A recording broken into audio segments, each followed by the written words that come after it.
We will have the conversations that few are prepared to have, and more importantly, conversations centered on rationality. Subscribe now to listen to Rational Voices with Sunil.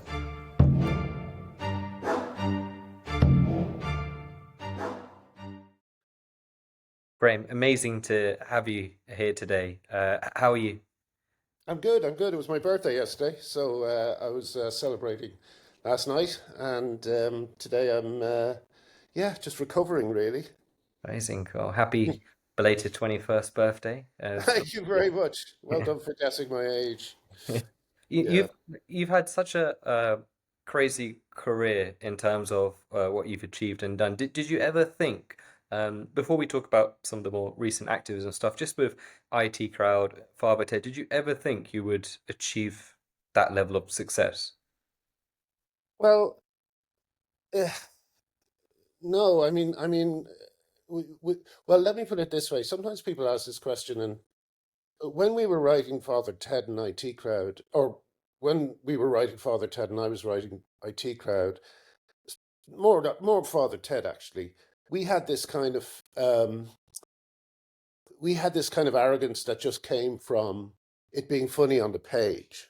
We knew it was funny on the page, and we had been watching so many comedies in the UK that just, excuse my language, sucked, and they were winning BAFTAs and all this sort of thing, and it was just we would look at these things that were doing so well and we'd just go, we can do better than that. This is in fact I always think it's good to have a sitcom that's terrible and doing well in your mind, because it keeps you going and makes you realize that, even if you don't bring your A game, it's still going to be better. you Yeah. know but like but yeah, so we were so confident about Ted, and also we'd learned all our mistake, or we'd learned by mistakes, by making mistakes. We'd just done a show called Paris with Alexi Sale, and it was more or less a disaster. It's not really been seen since, and rightly so. We were so arrogant in the early days that we wouldn't change things. We were subject to that kind of stupidity that young writers are sometimes subject to, where they think that anyone trying to change your script is trying to make it worse. And they would say to us, "Oh, it's 10 minutes too long," and we'd go, "We wouldn't change it." I think I was taking my lead from an author at this point. An author hated rewriting. Uh, uh, but we wouldn't change it. And as a result, the episodes would come in and they'd be 10 minutes too long. And it's supposed to be 22 minutes, something like that. Right. And that was reality. We couldn't do anything except cut it down into those 22 minutes.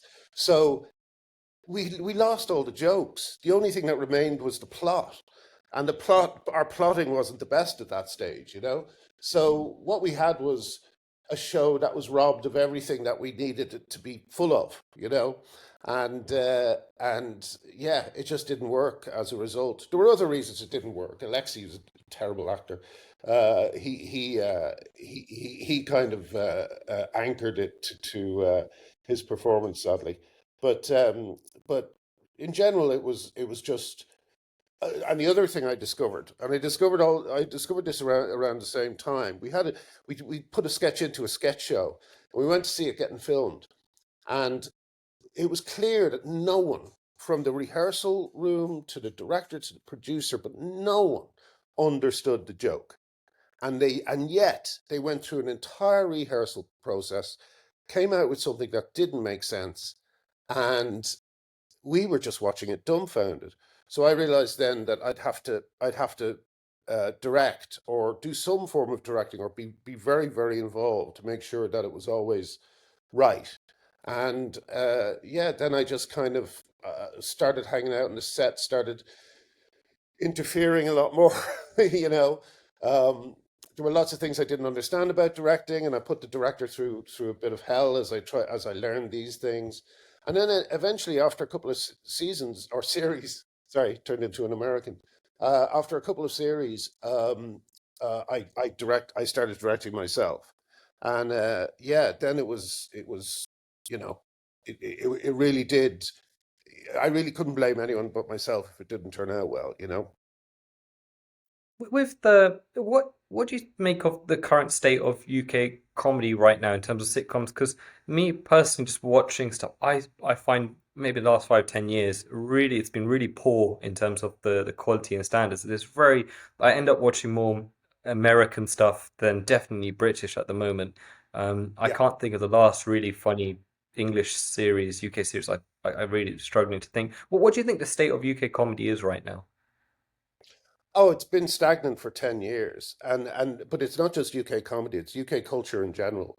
Basically the kind of revolutionary children of woke have installed themselves all over the TV system, and they don't like comedy because they feel that comedy is punching down because they think everybody is less fortunate than them, and as a result, comedy's impossible. You know, comedy's kind of basically impossible. And you look at a show like Have I Got News for You?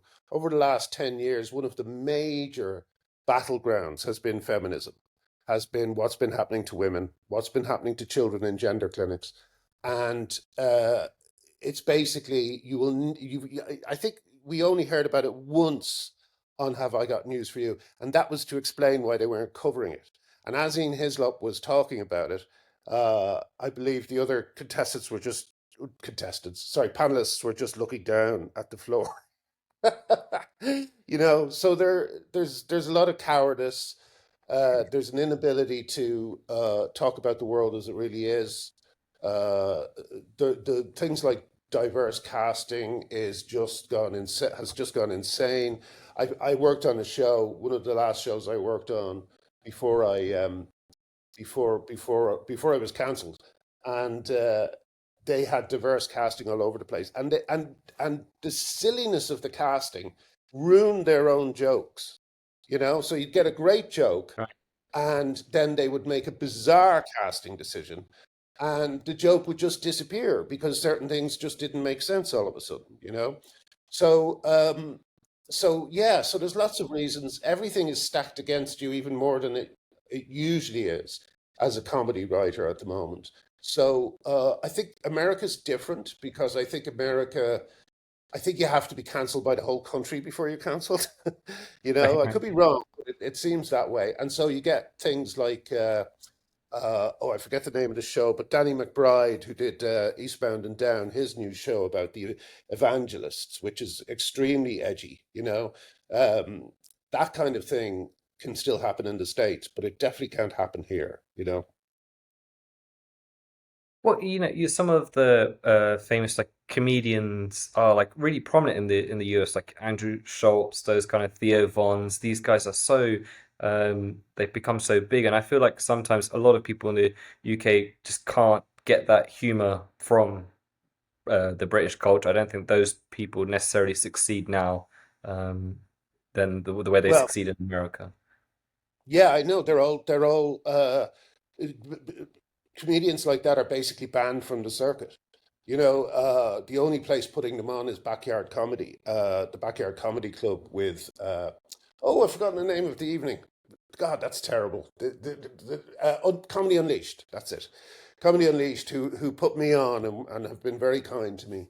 Um, uh, but like that's that's one club, and I believe there's a couple of others where people can do you know, actual comedy. But in a lot of places, well, I'll tell you another story. There was a sort of there was a comedy writing class, I guess you would call it, or some sort of educational thing, getting stand-ups to do teaching stand-ups their craft. And they all went out to do a show, and they were instructed beforehand. You can't make fun of anyone who's this, black, white, whatever the rules were. Lots and lots of rules. You can't do this, you can't do that. And so as a result, everyone went up, and I was told later that all the women did jokes about periods, and all the men did jokes about their cocks. You know, um, and that's what you're left with when so much is out of bounds, and you're not allowed to treat people, whoever they are, as human beings who are fallible, and who can be funny. Andrew Schultz, the reason why Andrew Schultz is, I mean, he's not my favorite comedian, but he is, I think, a genius in the way that he actually researches. He's so intelligent on the Yeah. differences between racial groups that he is untouchable because he can get on stage and he can make those people who he's making fun of themselves. He can make them laugh, you know. So I think that, and when you talk about Theo Vaughn and my favorite Shane Gillis, um, I really admire them as well because they're like those kind of birds that live in the teeth of crocodiles and eat the food from between the teeth. They everything they say is almost cancelable. You know, Yeah. uh, they could get into trouble for so many things, but they don't. They don't. Somehow they manage not to. And there's a lot of people who hate them. You know, and are trying to cancel them, but they're untouchable because people are so starved for genuine comedy. You know. It's so true about the Andrew Schultz one because I watched one of his comedy shows a couple years ago, and he was talking about racism, and he was saying about if you want to meet racism, speak to Asian people. They're the most racist people to their own kind, and it was so funny. He was just talking Yeah. about like how Indians hate Pakistanis, Pakistanis hate Indians, and all this sort of stuff, and it was just so funny the way he was doing it. And you could tell he's obviously put research in behind it, so he knows the different nuances, and it was really funny. Um, Yeah.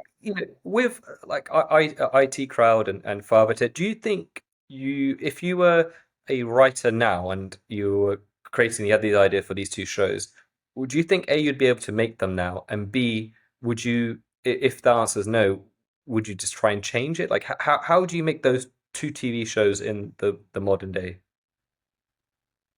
I don't think. I think it was a moment in time. I don't think you can do Right. it. You could do it now. Like you see that that I did the Father Ted musical, which was banned, which they was cancelled preemptively because I refused to take my name off it. Jimmy Mulville, who, well, no, I won't get into that. I won't get into the bitterness just yet. But no, I don't think it would. I don't think either show could be on now because one thing, like with Father Ted, you got an all-white cast. They wouldn't like that. They would try and shoehorn some black people in somehow. In fact, when we were doing a Father Ted musical, they tried to give some of the Irish parts to black guys, and it was just humiliating for them and for us. It was embarrassing, and they're kind of it's not a friendly place for comedy.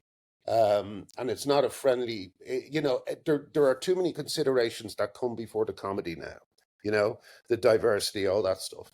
So I think it would be impossible to make them now. And even if I was starting off now, I wouldn't be getting into TV comedy, I think.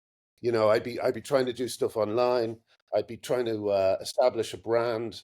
I think with the new AI tools, writers have a chance to go from being, just people who sit down, type something out, send it away, to people who can now be in control of the whole process from beginning to end.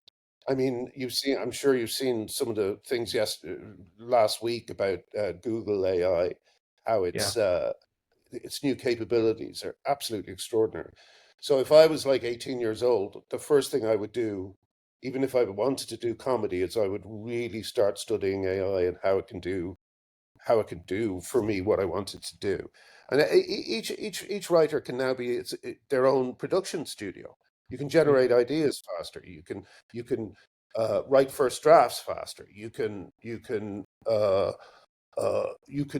automate or do the marketing yourself. There's so many different things that give the writer control that you'd be crazy um, not to jump on them. And the idea of putting something through a TV system which has been completely captured by gender activists and wokeism, it's crazy. It just wouldn't happen. Not here. I watched in the build up to our chat today. I watched a few episodes of Father Ted. I watched IT Crowd growing up, so I knew that quite well. And I was watching Father Ted, and I watched a couple episodes of IT Crowd, and there was nothing there that I thought was I would call offensive. I think there's one episode in IT Crowd, which in the modern day I don't think there's much chance that would be able to be, published on TV. The one Channel It's 4 one took down. band. They banned one, you know. I mean, I like Channel 4 don't really care, Yeah. but like I won't work for Channel 4 until that episode is unbanned, you know. Um, But so the yeah. the rest of the general like the series and stuff like the jokes are funny, but there's nothing really there that's I would call remotely like offensive. There was nothing there even by today's standards that I would say are offensive in terms of. Do you get pushback on any of apart from the one episode that Channel 4 banned on any of the other episodes? Have you ever had criticism since? Oh, the only criticism is the implicit one that comes from Channel 4 acting like a pussy and putting warnings before Father Ted. You know, this was a different Wow. time. You know, this was a different time. Things are different now. And it's like, well, hang on a sec. It's not that different. We weren't being racist then. You know, the Chinese episode of Ted is anti-racist. But like Yeah. that doesn't matter to these, you know, lunatics. They don't see uh they don't see comedy in a nuanced uh, or intelligent way. They just slap a warning on it and think that'll keep us out of trouble, you know. But all it does is it demeans the writers who you know who were working in the past. If you look back at old Hollywood movies, say, or our stuff or anything like that, you can always see there's a humanity and there's a an attempt to be diverse sometimes, you know, like the diversity we had in IT Crowd was just purely accidental because Richard Ayoade was just the funniest man for the job, you know.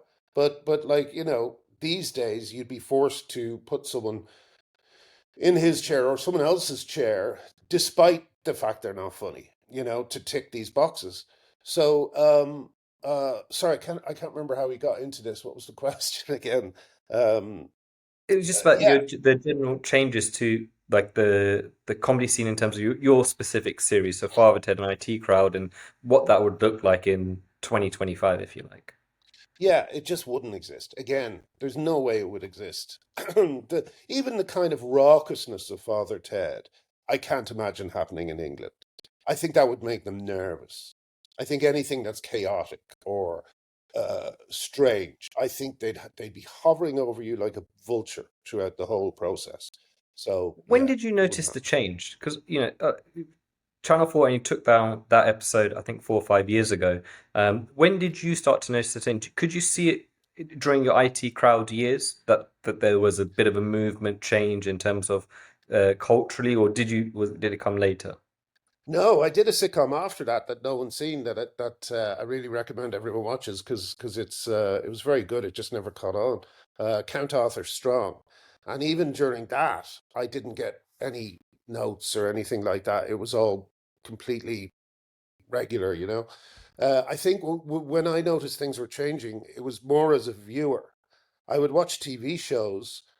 I remember watching Transparent, which was highly regarded, and everyone was. It's about a father who transitions of a family and how the family deals with it. And I remember watching that and some episodes and going, "What the hell was all that about?" You know, things I just did not understand, and it would happen every now and again. We'd watch something and there'd be something strange in it that didn't make sense or that was virtue signaling in this strange way, and also at the same time, I remember watching Baby Reindeer, you know, and it just had one of those generic He had, I noticed he had in it those generic friends, which always include one black guy, and it's such a cliche, and it's so, you know, eh, I can't explain it, but it's like you can see the thinking behind that, and it pulls you out of the story. So there were lots of these things going on, and I was kind of thinking, why is in every one of these, why is there like one person of this race, one person of this race, one person of this race, one person? Why is that happening? And I didn't realize that because I didn't work in an office environment, because I've always worked from home. I didn't realize that HR was taking control of TV companies, and it was basically telling people, you know, what they have to have in their shows. So I started to be alienated from television and a lot of entertainment. And then I discovered it happening in my, real life, in my actual writing. It's interesting. I'm definitely gonna share this with my wife. We watched like quite a few series, and we do the same thing where we would be like, "Oh, okay, they got the token black guy in. They've hit the Chinese guy. They've got the one he she identifies whatever." And like that, Yeah, we literally every time we watch like a new Netflix series, within the first episode, we're just like, "Okay, tick tick tick tick tick," which is really like I don't know, like I can imagine it's really frustrating for you, somebody who's knows TV really, really, really well. Are you able to watch anything at the moment and just actually enjoy it? Because I don't know, like everything seems to always have one of these political undertones. It's really hard to watch something where you just watch good TV. yeah. What about for yourself? Is it like, are you able to watch anything basically on TV? Yeah, there's a lot. There's a few things. I mean, White Lotus is my absolute Oh, yeah. favorite at the moment, and I mean, there's an example of natural diversity that works because of the environment. That makes absolute sense. It doesn't pull you out of it. It actually enhances it. In fact, I thought what was very brave in the last series was that the black masseuse is coming to the island. She kind of does something at the end that I thought was extremely morally dubious. And I thought that's brave. They've given her something that's actually, I think it might pay off in a later episode, a later series. But it was bad. She did a bad thing. I Yeah, don't want yeah. to spoil it for anyone, but she did a bad thing. And uh, I thought that was great, because you have to give, especially in comedy, you have to give your characters negative characteristics or they won't be funny, So yeah, that was a very good example. But I've noticed that the writer Mike White, he seems to be giving what I call smoke signals, which is, I mean, I should have been clever enough to think of this, but basically what he does is he seems to put in little hints that he's not going along with all this.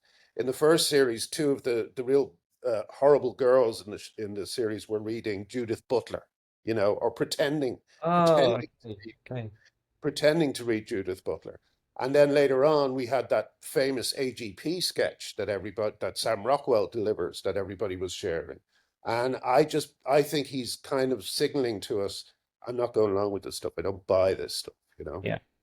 Well, I loved the way in the first series the parents keep shutting down the two girls, like their arguments, and they're just like they keep shutting. I don't know if they were, again, if he was just being like sarcastic when he was saying about the boy being like it's really hard to be a male white boy, and I was like, yeah, I've gone on GB News and said similar things, and Yes. that's on GB News, but like they were doing it on a Hollywood TV series, and I couldn't tell if they're like goading, maybe like what you're saying, like they're doing this underneath the surface. But I was loving the exchange with the parents and the two girls, because they were every time just like dominating the argument and just basically saying you're being stupid effectively.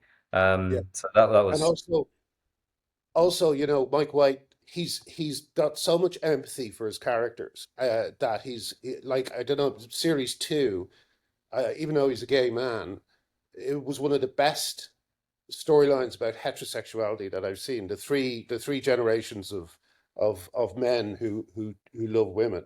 I thought that was beautifully done yeah. and very moving, extremely moving. So it just goes to show that, when you're a true writer, you have to put yourself in the shoes of your character, and he's able to do that very well.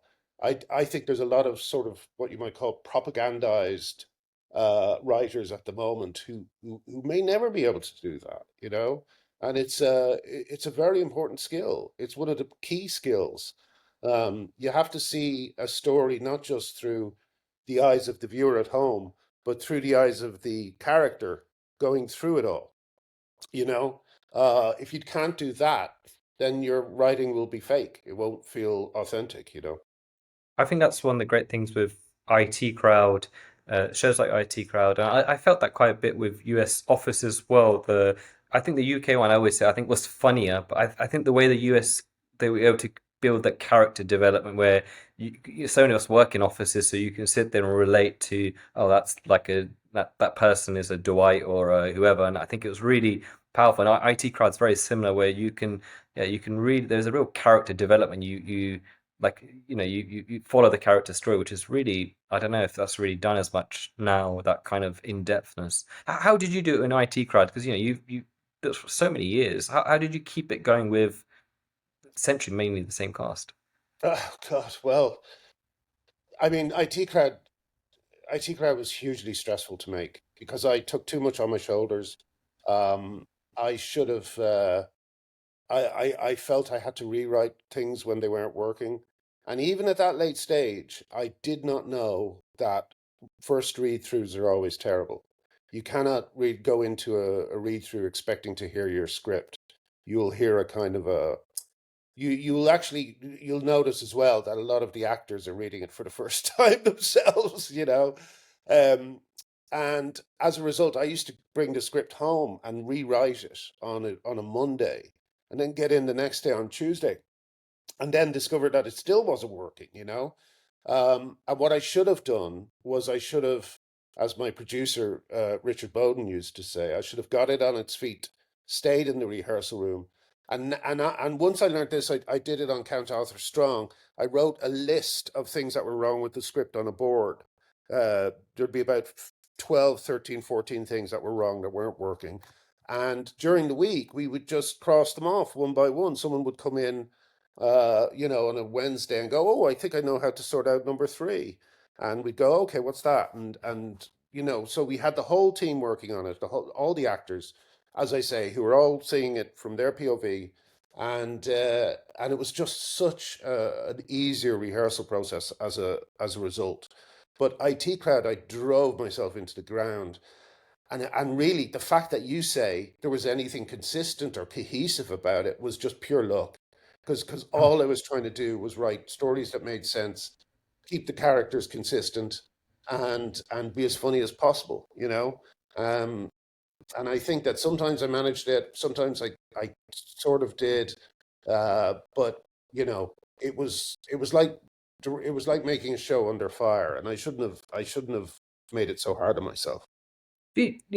Before we go into the cancellation of yourself, is there a part of you that uh, naturally obviously is sad and angry, I'm sure at that moment, but is there a part of you that feels a bit frustrated that you weren't able to carry on? So let's say to other series, you could have learned all the stuff that you've learned, built two massive series, two massive cultural impacts that everyone knows. Was there a part of you, even now maybe, or when the cancellation was happening, where you're sitting there thinking, I've learned so much from these two series, I'm building more and more. I wish I could have another run at another series and really hone in on everything that I've learned. Is there any part of you there? Yeah, no, absolutely. I mean, that's what I'm doing in the States. We've written a new sitcom. I think it's really strong. It's a great idea. Can't really say what it is. It's incredibly the premise is brilliant, and I always find that when you have a good premise, everything else follows. Um, so yeah, I was kind of hoping to do the musical. I thought the musical would be something I could do because one of the things I discovered on Count Arthur Strong is that even when I was bringing my absolute A game, it still wasn't enough.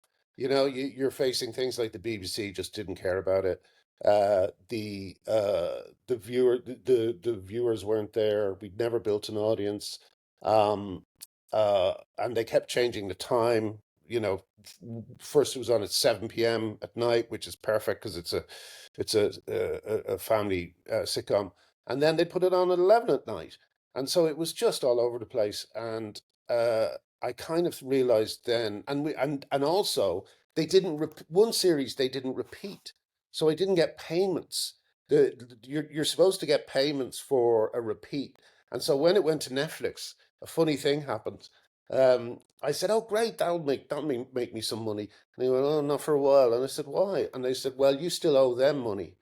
And I was like, "How do I owe them money?" And they said, "Because they pay you for the first draft, for the first showing and a repeat, but they've not repeated it, so they need to make their money back from Netflix before you start getting paid."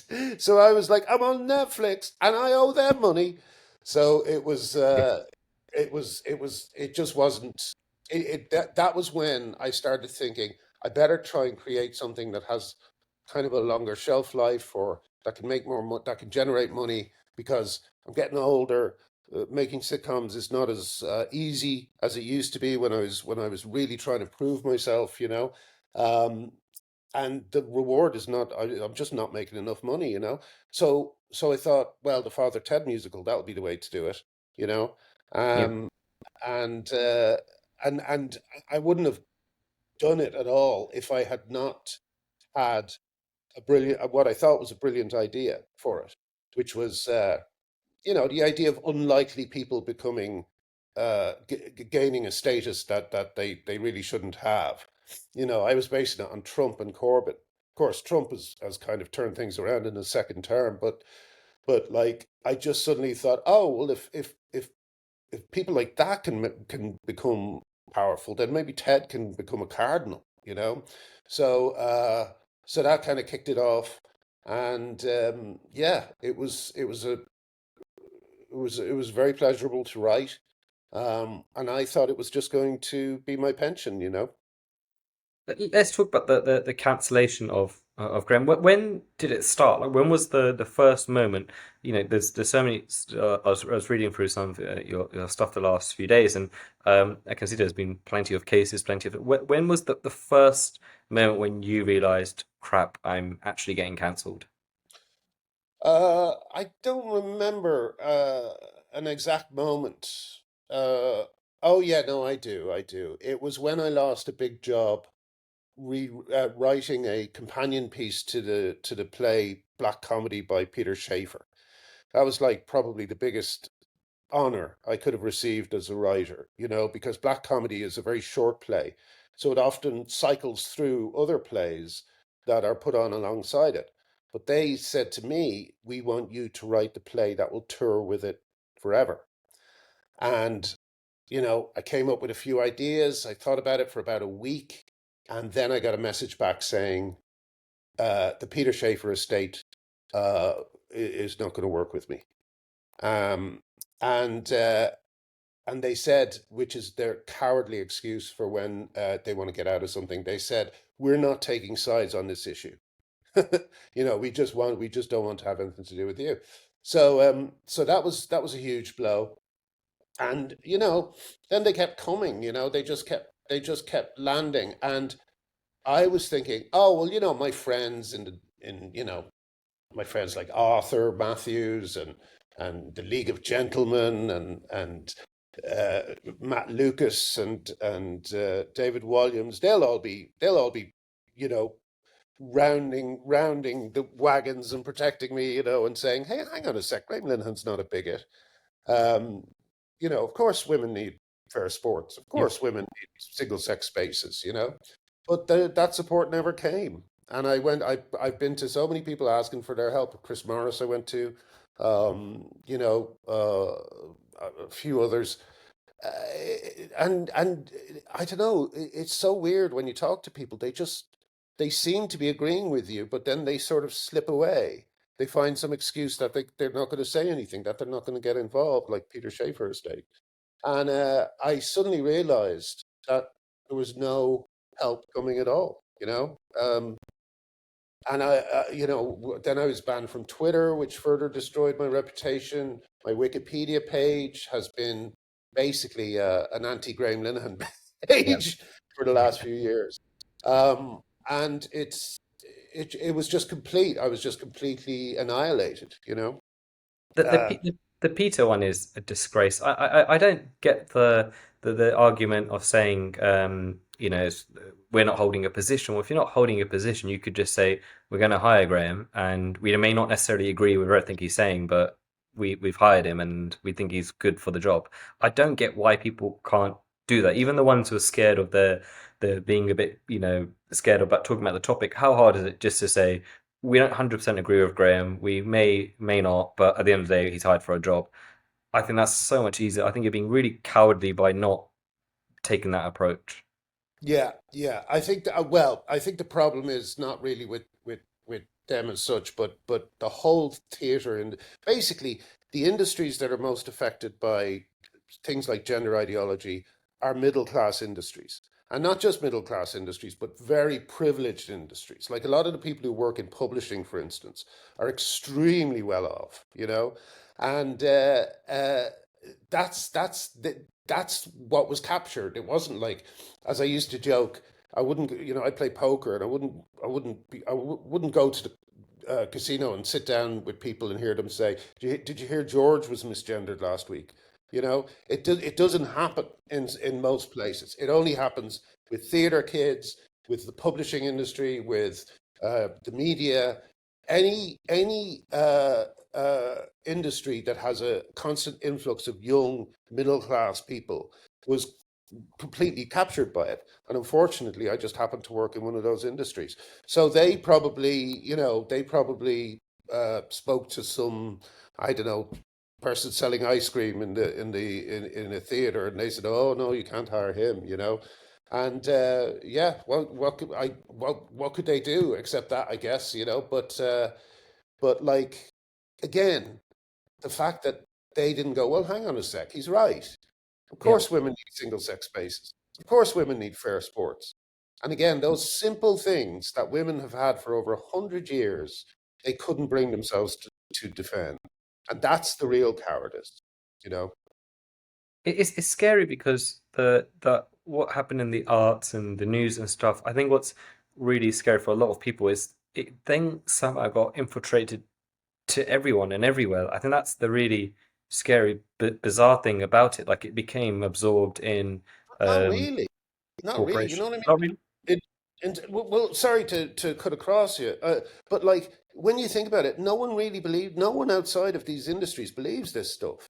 They just did a Mm, poll, and they asked people if they agreed with the Supreme Court decision. 70% agreed with it. You know, yeah. so it's a completely fake top-down movement. You know, it comes from very privileged people. I say this half jokingly, but they're almost creating a new aristocracy, right?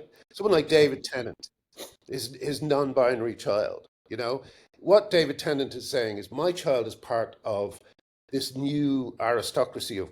It's not just me who's special, me the actor David Tennant. It's any offspring I produce. You know, so it's one step up from nepo babies. You know, it's like you don't even now have to do anything to be a nepo baby. You just have to say I'm non-binary or I'm trans. You know, sorry, so I did cut across you there, and I did want to hear your No, point. no, I'm so sorry. no. No, I completely agree. I think the vast majority of people, 100% would agree with what we're saying. I meant to say more that a lot of corporations, institutions didn't push back. They allowed and enabled this behavior just to carry on. I'm sure if you actually asked the individuals within the organizations, they would probably, if as long as it was anonymous, I think they would say it. But I think I think far too many people were silent on it who had good common sense or just had the basic thing. And I think they almost overawed by your David Tennant, who's in the office, let's say, and says, I've got a non-binary kid. So you're sitting there thinking, Yes, okay, well, I think that's crazy, but I don't want to say that because I might cause offense. I'm just going to play along with it and I'll sign up to the LGBTQ cafe that we do every week and make sure that I get a good tick against my name. Whereas nobody would sit there and say, this is absolutely absurd. Like there's something seriously not right here. Like it's a child. I don't think a child yeah. was like anything at that stage. So I think Well, that that was really scary. yeah, absolutely. And what was also, I think that Helen Joyce had it best when she said, most places that have been captured, there is someone in the office who says they have a trans child. And the thing about going against that nonsense is that you not only risk your career, but you risk your entire social circles, Yeah, because the poison that can now be spread about you from a single person is so incredible, is so powerful that you look at someone like there's a couple, the one's an artist, the artist Birdie Rose, and her boyfriend Doozer, and her boyfriend is in a band, or her boyfriend makes music, and he's just had a gig cancelled, not because of his opinions, but because of Bertie's opinions. He's never expressed a position. So it's just the most. I really do see it as being like McCarthy, a cross between McCarthyism and the Cultural Revolution. You know, these people, these activists are just pure.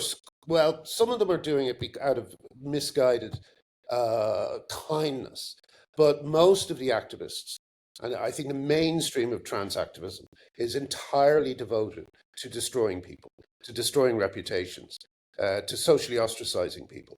What the real aim with Birdie and Doozer and me is to make us kill ourselves. You know, that's what they're trying to do. That's the kind of like the, the end of the game if we kill ourselves. And sadly, there have been a few people who've been cancelled and have killed themselves. People who I really admire. Yes. But basically, Yeah. there's this guy called Derek Jensen, and he wrote a brilliant essay where he pointed out that in Germany, when Hitler was in power, the thing that was making people afraid of speaking out. It wasn't a threat of being killed by the Nazis.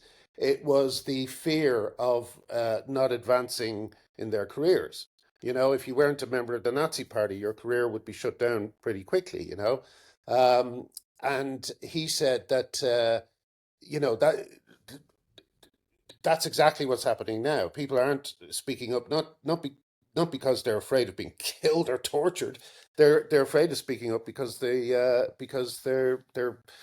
you know they're worried they might lose financial opportunities. You know, so it's a particularly disgraceful form of cowardice in that sense. But but he also said that when someone comes through the first through the door gets the bullet. You know, is a phrase I've heard a lot. The first through the door gets the bullet, but the operation only works if there's more people behind them.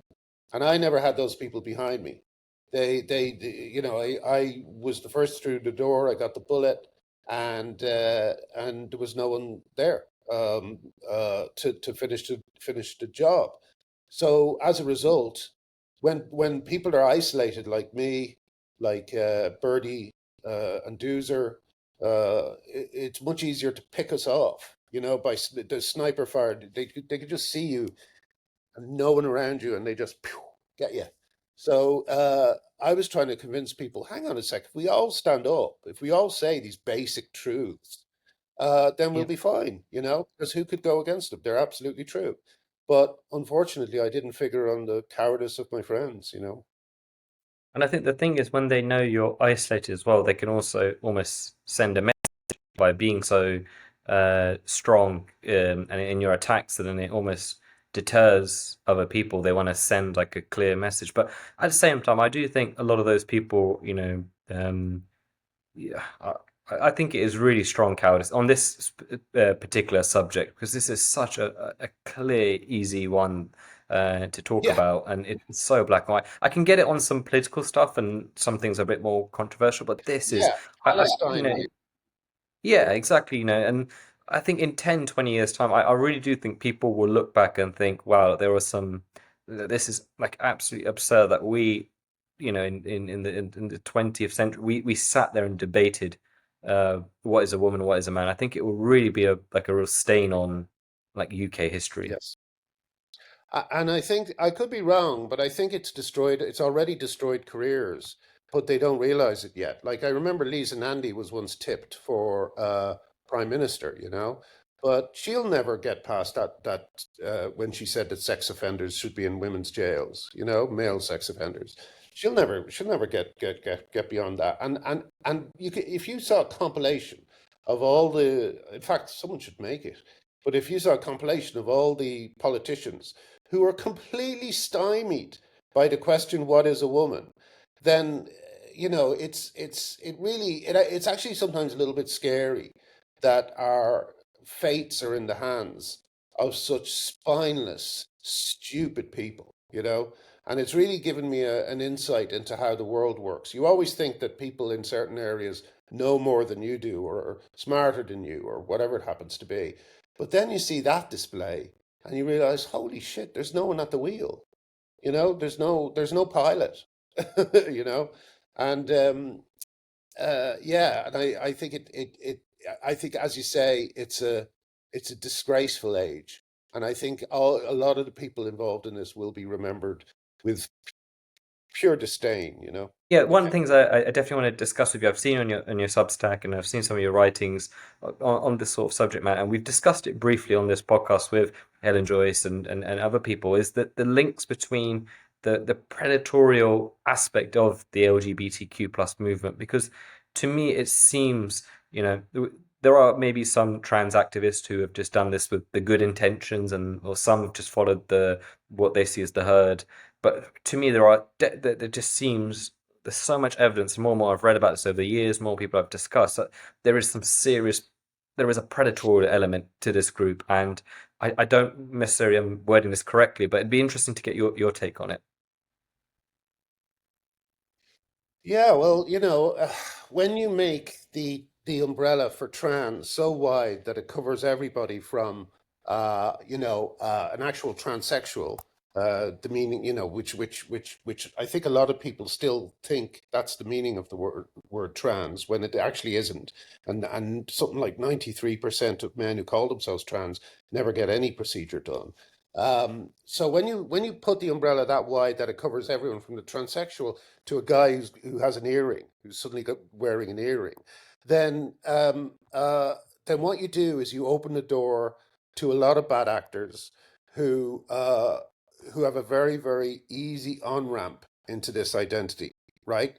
I mean, my joke about it is at least priests had to learn Latin, you know, but the barrier for entry in this is just so excuse me, is just so I'm not sure if you're oh yeah, you're there. The barrier for entry in this is so easy that why wouldn't predators take control take advantage of it? You know, predators do extraordinary things. One of the things that I recommend all your listeners watch is a Netflix documentary called Abducted in Plain Sight.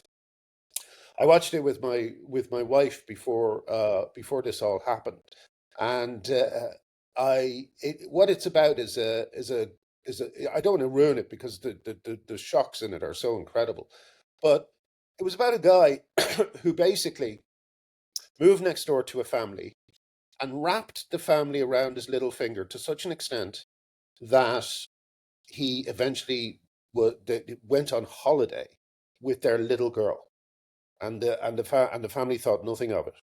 They thought, yeah, she's on holiday with George, you know.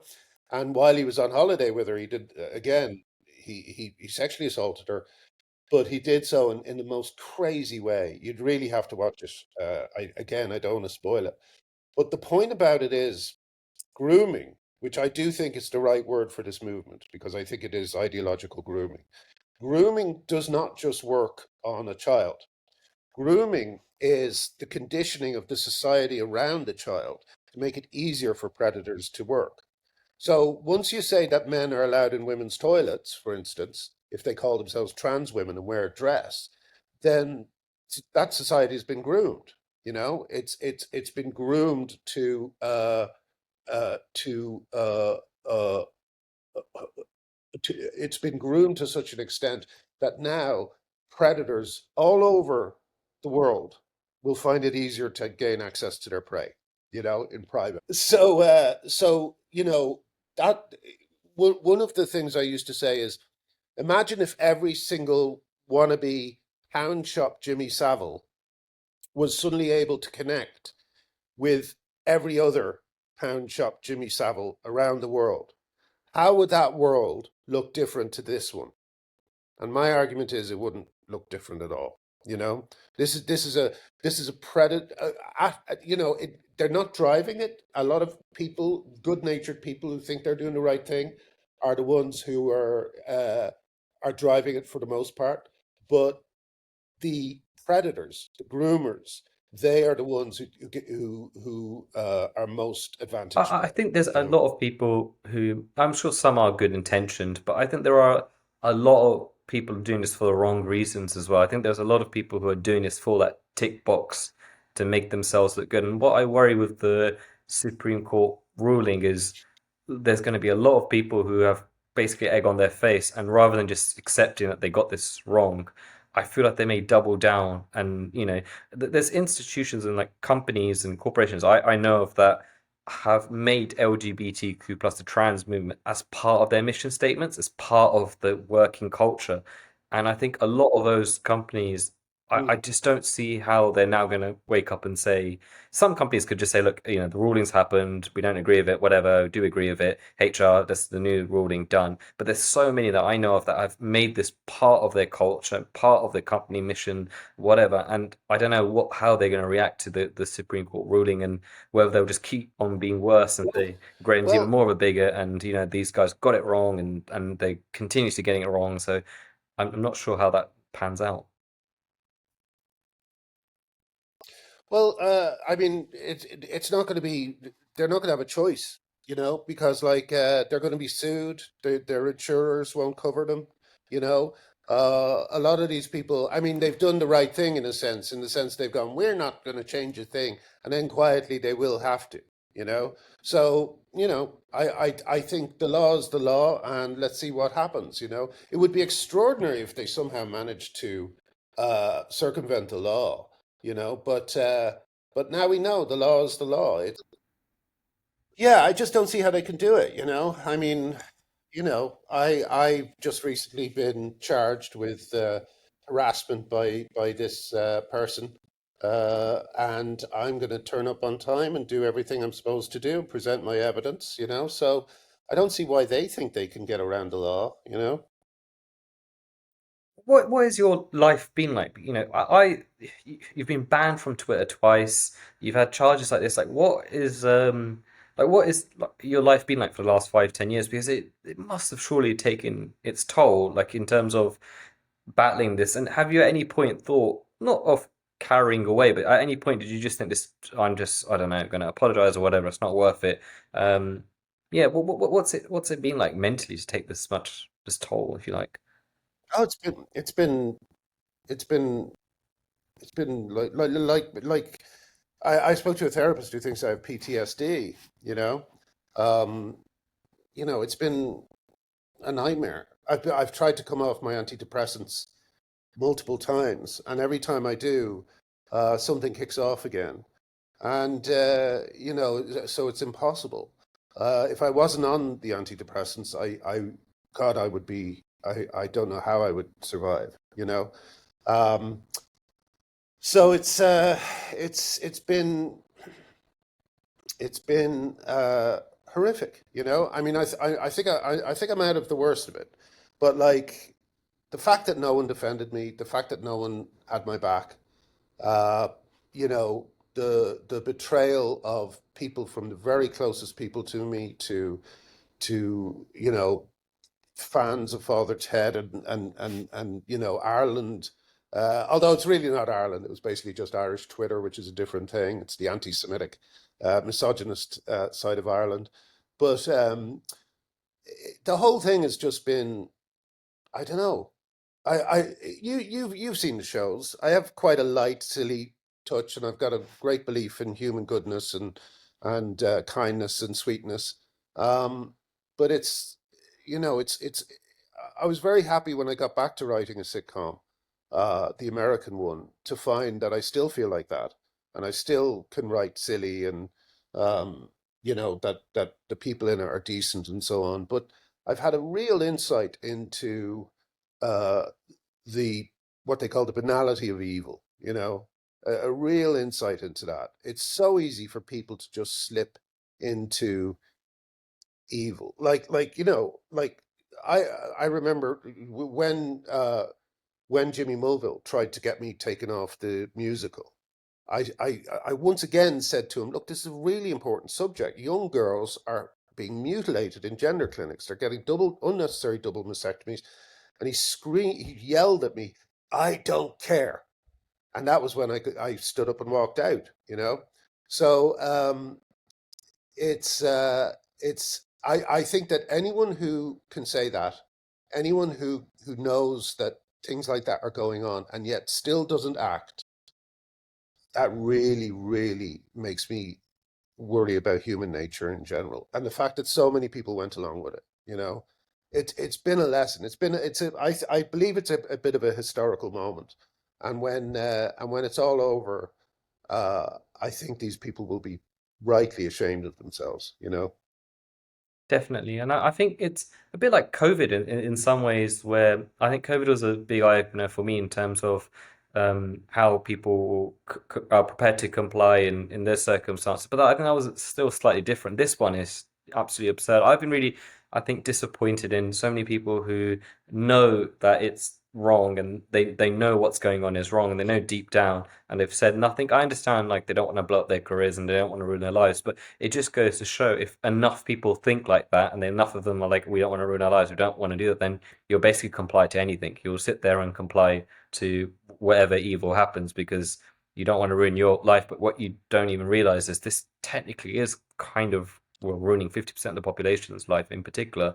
So it is a bit of a Yeah, absurd thing to stay silent on. And I think that's been for me the biggest disappointment is knowing so many people who are definitely against this and definitely are against a lot of the trans and LGBTQ movement, but I've said nothing.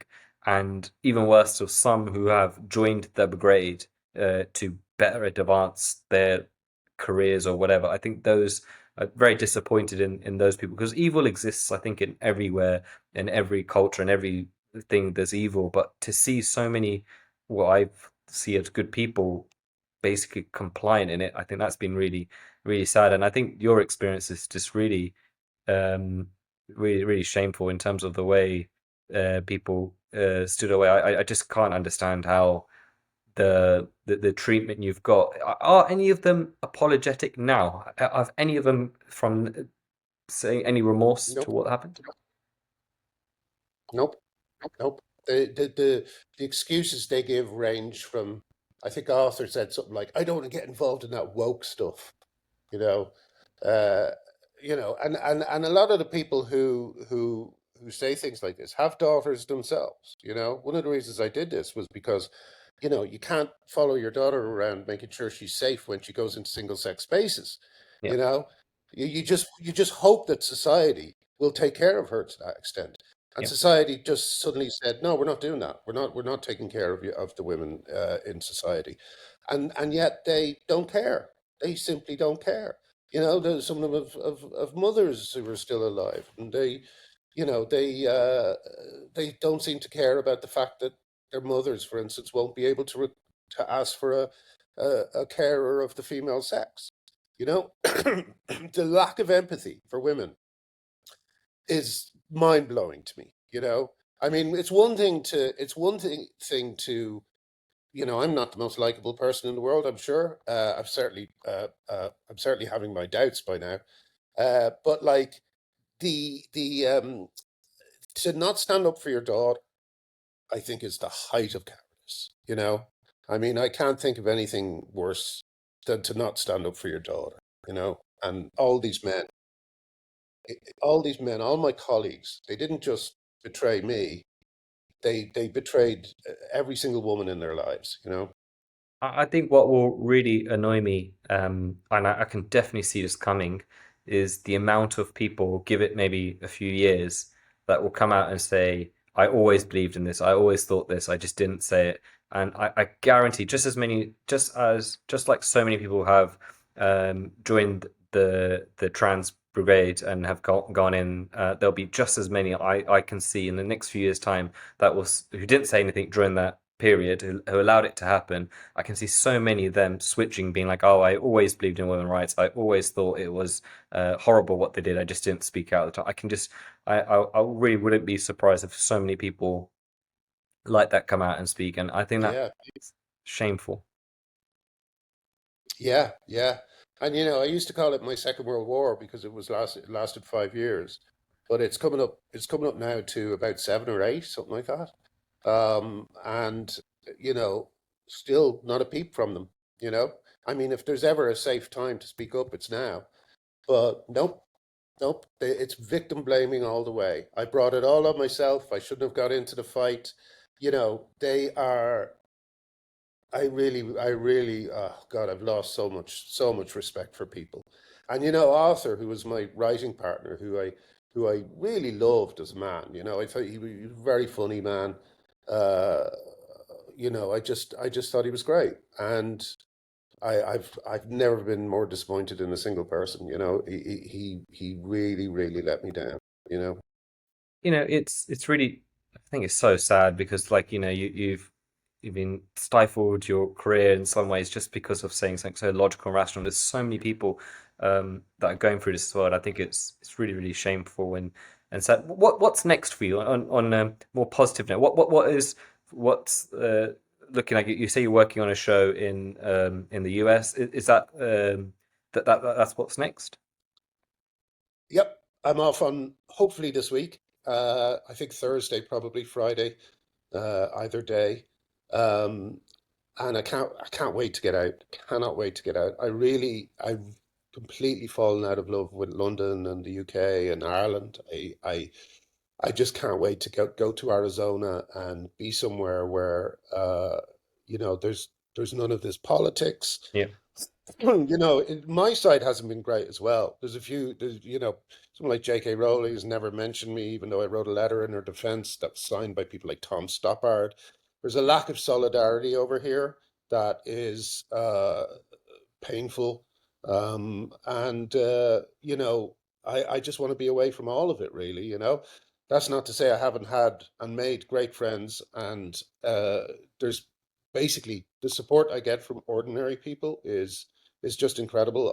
When I went to court recently, I was surrounded by dozens of them, dozens of supporters. But again, it's not anyone. It's mainly ordinary people who probably wouldn't call themselves feminists, certainly not in the media. You know, um, they're just ordinary, decent people, and uh, I'll forever be grateful to them because without them, I would have gone mad. I really would have gone mad yeah. from loneliness and grief, you know. So I'll miss them, but I just want to I want to get away from all the politics. I want to get away from the infighting. I want to get away from uh, the UK media. Um, I just want, I just want to shake the dust off my feet and get the hell out of here. You know. I think. But sorry, I'm putting that in a very grim way. I'm making it sound. But the other nice thing is, it's taken me a roundabout way to write comedy by a swimming pool, but I'm finally there. You know, Yeah. and I'm looking forward to that, if nothing else, for the next 3 years. Amazing. I have like a closing thing on the show where I always ask the guest for an unpopular opinion that you have that you think should be popular. So it can be anything we've discussed, it can be something completely trivial. We've had really random ones, we've had really serious ones. It's completely up to you. But yeah, an unpopular opinion you have that you think should be popular.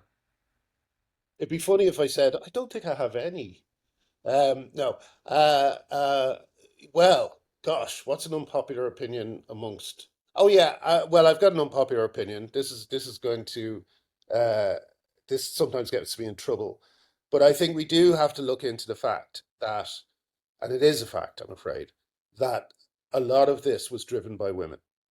The trans movement, it wasn't driven by men for the most part. It was driven by women.